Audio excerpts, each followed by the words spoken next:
Assalamualaikum warahmatullahi wabarakatuh. Kembali lagi bersama saya Novandra Priyanugroho dari jurusan Komunikasi dan Penyiaran Islam semester 4 kelas D pada Fakultas Dakwah. Pada saat ini, saya akan mereview kembali pelajaran mata kuliah penulisan berita dan artikel yang diampu oleh Bapak Dr. Adi Kusuma, SIKOM, MSI pada hari Rabu kemarin, bertepatan pada tanggal 13 Maret 2024. Pembahasan yang pertama yaitu tentang teknik peliputan berita. Dalam buku yang berjudul Jurnalistik Praktik yang ditulis oleh Asep Samsul Romli, menyebutkan bahwa teknik peliputan berita bisa dilakukan dengan beragam cara, seperti halnya wawancara, mendatangi secara teratur instansi pemerintah atau swasta, atau tempat-tempat lain yang dimungkinkan munculnya hal-hal yang menjadi berita atau beat system. Dengan kata lain, cara peliputan berita dengan sistem ini dilakukan dengan cara ngepost atau memangka di tempat-tempat tertentu yang biasanya dari tempat itu banyak hal informasi-informasi yang muncul dan layak diketahui oleh orang lain atau oleh banyak orang.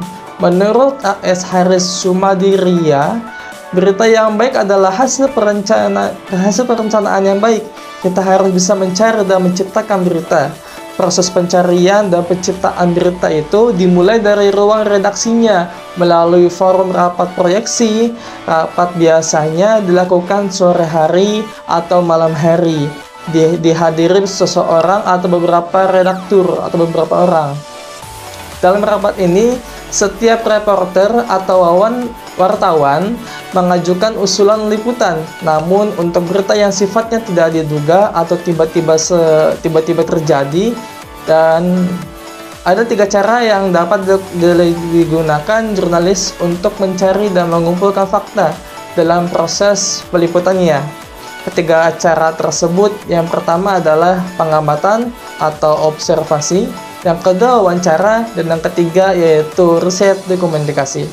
Beranjak kepada yang pertama, yakni tentang teknik observasi atau pengamatan. Teknik tersebut pengumpulan data yang dilakukan melalui suatu pengamatan dengan disertai pencatatan-pencatatan terhadap keadaan atau perilaku objek sasaran. Dan yang kedua yaitu teknik wawancara.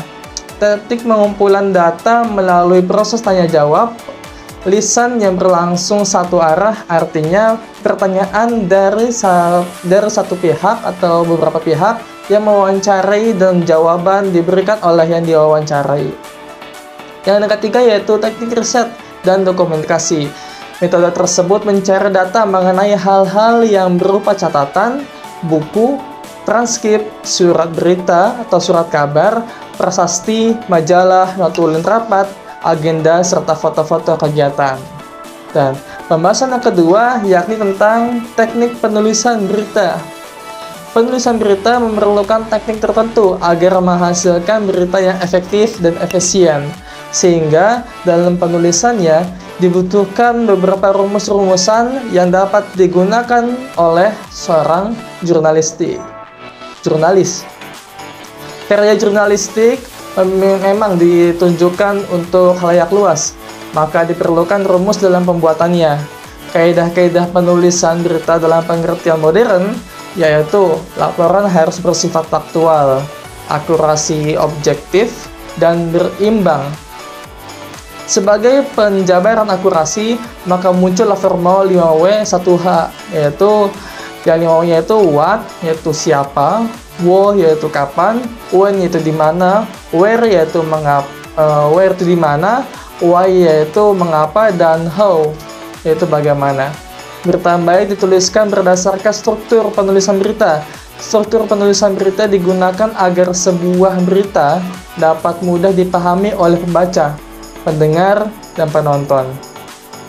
Dan perihal struktur penulisan berita terdapat dibedakan menjadi 3 jenis. Yang pertama ada piramida, yang kedua ada piramida terbalik, dan yang ketiga yaitu adalah kronologis. Nah, yang pertama ada yang dinamakan dengan piramida. Piramida tersebut adalah penulisan dalam bentuk piramida dilakukan dengan meletakkan informasi kurang penting menuju yang paling penting. Jadi yang awalnya kurang penting jadi menuju yang paling penting. Dan yang kedua itu adalah piramida terbalik. Piramida terbalik adalah bentuk berita yang saling sering digunakan dalam media cetak dan elektronik. Adalah model piramida terbalik. Model ini memudahkan editing dalam melakukan pemotongan kata atau kalimat apabila deadline waktu yang sangat singkat. Selain itu, penulisan dalam bentuk piramida terbalik tersebut dilakukan dengan meletakkan informasi yang kurang penting menuju yang paling penting. Dan yang ketiga, yaitu adalah kronologis. Kronologis adalah penulisan jenis ini tidak dikategorikan dari yang paling penting hingga yang kurang penting, ataupun sebaliknya. Struktur tersebut disesuaikan dengan urutan waktu atau urutan masalah. Hal ini dikarenakan setiap informasi memiliki nilai berita yang sama, sehingga penulisannya pun harus berurutan. Dan pembahasan yang terakhir yaitu tentang reportase berita berdasarkan Undang-Undang Pers dan Kode Etik Jurnalistik. Nah, dalam ketentuan hukum dalam Undang-Undang Pers Nomor 40 Tahun 1999, wartawan haruslah tunduk dan berpegang pada Kode Etik Jurnalistik. Dan Kode Etik Jurnalistik ini terdapat 11 pasal yang memberikan rambu-rambu kepada wartawan dalam menuliskan sebuah berita, sehingga seorang jurnalis dapat bertanggung jawab atas informasi dan berita yang telah disajikan. Dan terisi kode etik tersebut, kode etik jurnalistik ialah yang pertama, yaitu wartawan Indonesia harus bersikap independen, menghasilkan berita yang akurat, berimbang, dan tidak beritikat buruk. Dan yang kedua, yaitu wartawan Indonesia mampu menempuh cara-cara yang profesional dalam melaksanakan tugas jurnalistiknya. Dan yang ketiga, yaitu wartawan Indonesia selalu menguji informasi, memberikan secara berimbang, tidak mencampurkan fakta dan opini yang menghakimi, serta menerapkan asas praduga tak bersalah. Mungkin cukup sekian dari saya. Review materi pada pertemuan hari Rabu kemarin. Mungkin cukup sekian. Assalamualaikum warahmatullahi wabarakatuh.